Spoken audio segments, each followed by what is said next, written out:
Janasena party రాష్ట్ర కార్యదర్శి గడసాల అప్పారావు గారు మన స్టూడియోలో ఉన్నారు. అప్పారావు గారిని అడిగి అంటే ప్రస్తుత రాజకీయ విశేషాలు, అలాగే వాళ్ళు సామాజిక వర్గం తాలూకా అభివృద్ధి కార్యక్రమాల మీద అడిగి తెలుసుకుందాం. అప్పారావు గారు నమస్తే అండి. నమస్కారం అండి. సార్, మీరు దశాబ్ద కాలంగా జనసేన పార్టీలో కొనసాగుతున్నారు. అయితే ప్రస్తుత రాజకీయాల్లో చూసినట్లయితే పవన్ కళ్యాణ్ కాపు నాయకుడిగా, అదేవిధంగా టీడీపీ నుంచి చంద్రబాబు నాయుడు గారేమో కమనాయకులుగా ఇద్దరు కలిసి ఈసారి పోటీ చేయడానికి చూస్తున్నారు. గతంలో వీళ్ళిద్దరు విడివిడిగా పోటీ చేశారు. ఆ విడివిడిగా పోటీ చేసినప్పుడు చంద్రబాబు నాయుడు ఓడిపోయాడు. ఈసారి మళ్ళీ కలిసి పోటీ చేస్తే విజయ అవకాశాలు ఏ విధంగా ఉన్నాయి? మీ సామాజిక వర్గం ఏ విధంగా సపోర్ట్ చేస్తుంది ఈసారి ఎన్నికల్లో?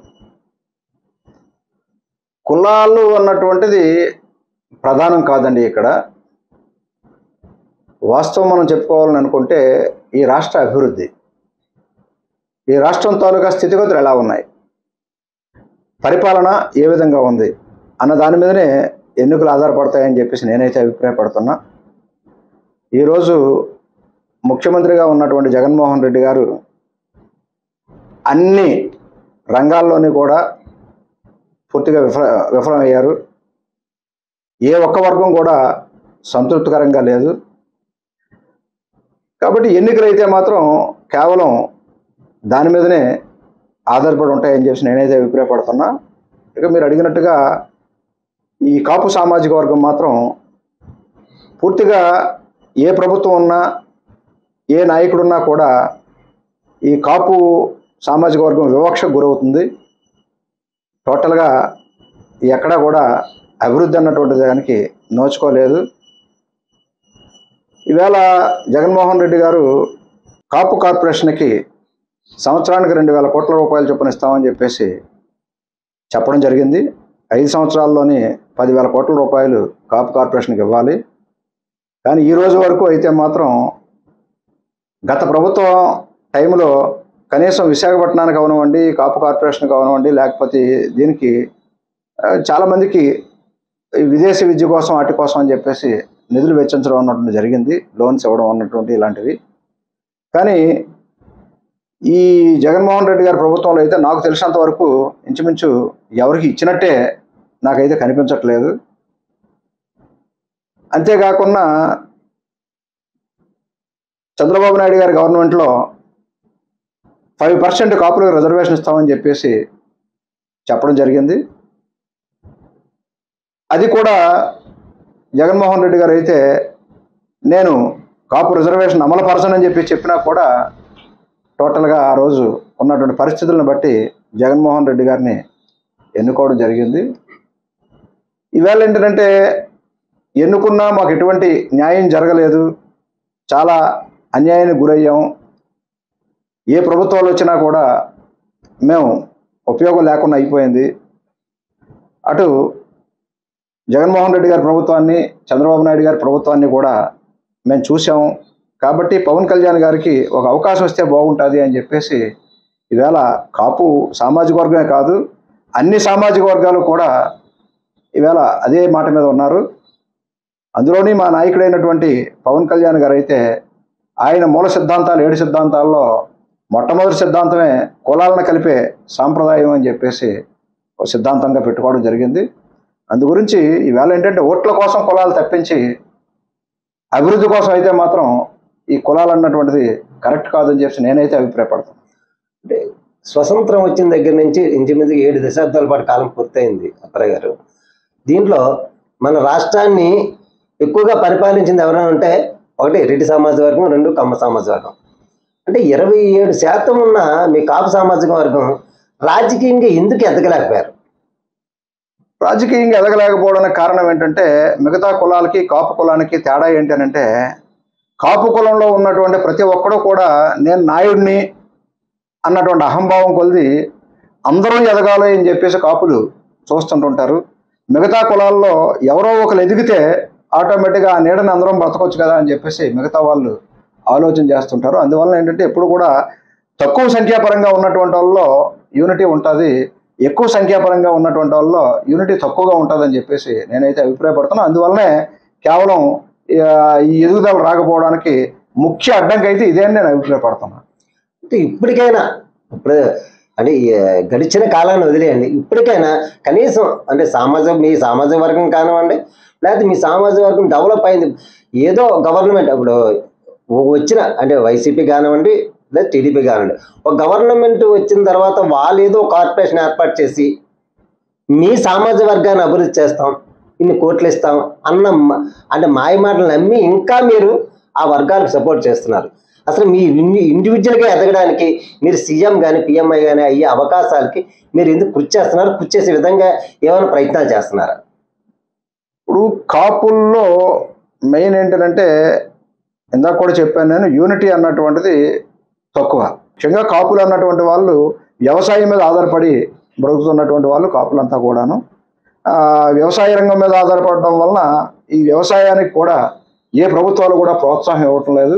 ప్రతి ఒక్కరికి తిండి కావాలి, కానీ ఆ తిండిని ఎవరైతే పండిస్తున్నారో ఆ పండిస్తున్నటువంటి వాడికి కనీసం గిట్టుబాటు ధర కానీ ఏది లేకపోవడం వల్ల ఆటోమేటిక్గా పేదవాడిగానే ఉంటున్నాడు. అందులోనే రైతులు మ్యాక్సిమం ఏంటంటే బ్రతకడానికి అవకాశం లేక ఆత్మహత్యలు చేసుకుంటున్నటువంటి సంఘటనలు కూడా మనం కోకొల్లలు చూస్తున్నాం. ఆ రకమైన పరిస్థితుల్లో ఈవేళ ఏంటంటే వ్యవసాయ రంగాన్ని ఏ ప్రభుత్వం అయితే ఆదుకుంటుందో అప్పుడే కాపులు కూడా కొంత ఎదగడానికి అవకాశం ఉంటుంది. ఆ రకమైన ప్రభుత్వాలు రావాలని చెప్పేసి నేనైతే కోరుకుంటున్నాను. అంటే ప్రభుత్వాలు రావాలన్న దానికి మీరు సొంతగా మీ సామాజిక వర్గం నుంచి పార్టీలు ఏర్పాటు చేశారు. ఒకటి చిరంజీవి హయాంలో ప్రజారాజ్యం పార్టీ ఏర్పాటు చేసి ఇంచుమించుగా 18-20 సీట్లు తెచ్చుకొని భారీ స్థాయిలో, అంటే ఇప్పుడు దాకా ఉంటే ఆయన ముఖ్యమంత్రి అయ్యి ఉండేవాడు. ఆ మధ్యలో మరి ఆ వాతావరణం ఏంటైందో మనకు తెలియదు, దాన్ని తీసుకెళ్లి కాంగ్రెస్లో గెలిపిస్తారు. ఇప్పుడు జనసేన పార్టీ గత 10 ఏళ్ళుగా వర్క్ చేస్తుంది. ఇప్పుడేమో మీరు టీడీపీతో పొత్తులు పెట్టుకుంటున్నారు. అంటే ఇండివిజువల్గా మీరు ఎదిగి ఎవరైతే ఇప్పుడు మీరు రైతుల సంక్షేమం కోసం పాటుపడాలనుకుంటున్నారు, అది మీరే మీ సామాజిక వర్గం నుంచి ఒక సొంత పార్టీలతో ఎదిగి వీళ్ళకి మార్గదర్శకులుగా ఉంటే బాగుంటుంది కదా.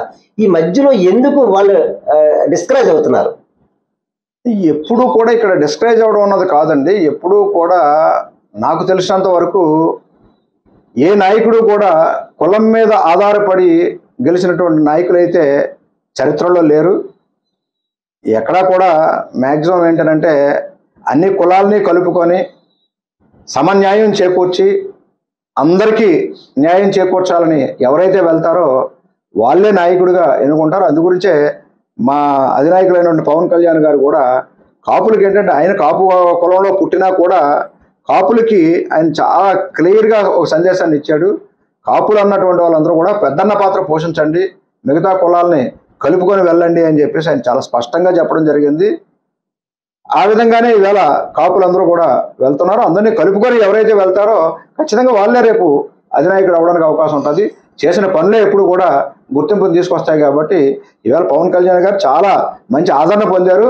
ఖచ్చితంగా ఈ కులం ప్రాతిపదికన కాకుండా అందరినీ కలుపుకొని వెళ్ళడం వల్ల ఖచ్చితంగా రాబోయే కాలంలో ఆయన ముఖ్యమంత్రి అవడానికి అవకాశం ఉంటుందని చెప్పేసి నేను ప్రగాఢంగా నమ్ముతున్నాను. ఇప్పుడు 2024 ఎన్నికలకి టీడీపీ జనసేన పొత్తులు పెట్టుకున్నాయి. దానికి మీకు జనసేనకి 24 సీట్లు ఇవ్వడంతో జన సైనికులు కానీ కాపులు కానీ అసంతృప్తి వ్యక్తం చేస్తున్నారు. అసలు దానికి కారణం ఏంటండి? ఇప్పుడు ఎలియన్స్ అన్నప్పుడు పొత్తులు అన్నప్పుడు ఎప్పుడైతే పొత్తులకు వెళ్తామో పొత్తులకు వెళ్ళిన తర్వాత రకరకాల కారణాలతో ఒక నిర్ణయానికి రావడం జరుగుతుంది. వచ్చిన తర్వాతనే ఏదైనా ఒక రాజకీయ పార్టీలో మనం ఉన్న తర్వాతనే ఖచ్చితంగా అధినాయకుడు ఏ నిర్ణయం తీసుకుంటే ఆ నిర్ణయానికి బద్దులై ఉండవలసిందే. అక్కడ 24 సీట్ల 40 సీట్ల 50 సీట్ల 10 సీట్ల 1 సీట్ అన్నది కాదు.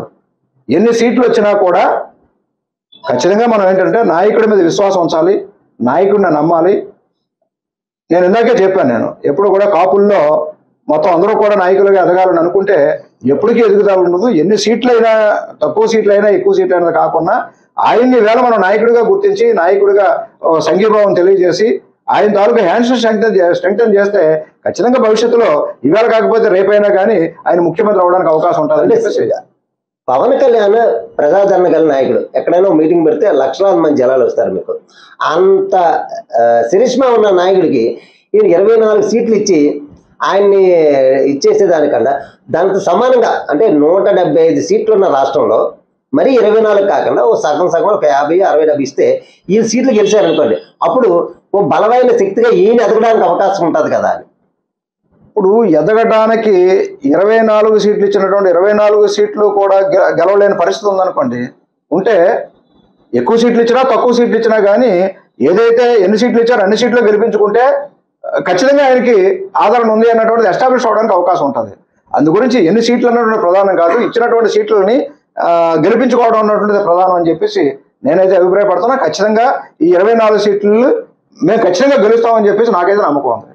గాజువాక నియోజకవర్గంకి వచ్చినట్లయితే సీనియర్ నాయకులు ఘంటసాల అప్పారావు గారు ఒకవేళ ఏ కారణం చేతన పవన్ కళ్యాణ్ ఇక్కడ పోటీ చేయకపోతే ఆ జనసేన పార్టీ నుంచి మీకు సీటు ఇచ్చే అవకాశం ఉందా? ఒక సీటు మీకు ఇస్తే మీ సామాజిక వర్గం కానీ లేకపోతే ఇక్కడ ఉన్న ప్రజలు కానీ మీకు సపోర్ట్ చేసి గెలిపించే అవకాశం ఏ మేరకు ఉందండి? Why not? ఖచ్చితంగా అవకాశం వస్తే మాత్రం ఖచ్చితంగా నేను పోటీ చేస్తాను. నాకైతే అన్ని అర్హతలు ఉన్నాయి. అధ్యక్షులు గారు గతంలో 2019లో ఇక్కడ పోటీ చేశారు కాబట్టి మరలా ఆయనే ఇక్కడ పోటీ చేయాలని మేము కోరుకుంటున్నాం. ఒకవేళ కాదు నువ్వు పోటీ చెయ్యి అని అంటే మాత్రం నేను ఆయన మా అధ్యక్షుడు ఏ ఆదేశిస్తే ఆ ఆదేశాలను శిరసావహించడానికి నేను సిద్ధంగా ఉన్నాను. ఖచ్చితంగా నాకు అన్ని అర్హతలు ఉన్నాయి. ఖచ్చితంగా నేను పోటీ చేస్తాను. అందులో ఏమాత్రం అనుమానం లేదు. అంటే ఇక్కడ టీడీపీ పొత్తు అయితే మళ్ళీ మీకు ఇబ్బంది పడుతుంది కదా, టీడీపీతో పొత్తు లేకుండా ఉన్నట్టయితే కదా మీకు జనసేన పార్టీ టికెట్ వచ్చేది.